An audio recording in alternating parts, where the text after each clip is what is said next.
Tani, lidhur me shoqërimet ka të drejtë policia nëse ka në një konflikt. Po nëse s'ka konflikt, që nuk kishte konflikt tani, pra nuk kishte arsye për t'i marrë dhe për t'i shoqëruar. Për sa i përket, nuk munet asnjëherë pra policia të hynë kështu, se u bën policë, po shoh policë që janë me muratora, janë karpatiera, nuk marr vesh fare se kush po punon këtu. Pra nuk ka asnjë lidhje policia pas pat konflikt.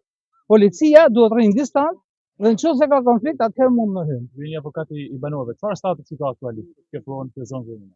Tash që të flasim realitetin, pika është kjo, që firma e ndërtimit deri në momentin që ka marrë lejen është e ligjshme.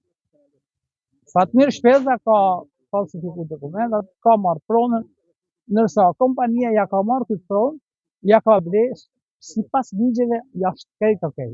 E vetmja gjë që nuk mund të fillojnë punimin këtu është për faktin se nuk ka zbarr leja. Duhet zbarret leja. Në momentin që zbarret leja, ta nuk kanë nevojë se nuk hyjnë asnjë qytetar këtu. Pra, mbrojtja e zbardhjes dhe mos zbardhjes lejes bëhet nga policia. Zoti Shpellzaj thotë se toka është e hem edhe dëshmi kam varret aty poshtë. Keni një përgjigje për? Ajo nuk ka lidhje fare se nuk mendoj që ka pas mes gjithë e katolikë dhe musliman, por gjithsesi një pak rëndësi ka. Turku në ato ju ka dhënë toka njerëzve në historinat e veta, por sa për informacion të fundit, toka e Fatmir Shpellës nuk ndodhet këtu.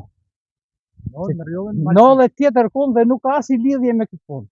Ndërsa se çfarë bëjnë ta e dinë vetëm i gjatë ju thanë edhe i tjetër që në ata 3 gjyqtarë që e pajisin atë, njërin e vranë sallë gjyqi, tjetrin e kanë përjashtuar, tjetri është gjykat lart. Edhe për këtë po merren masë.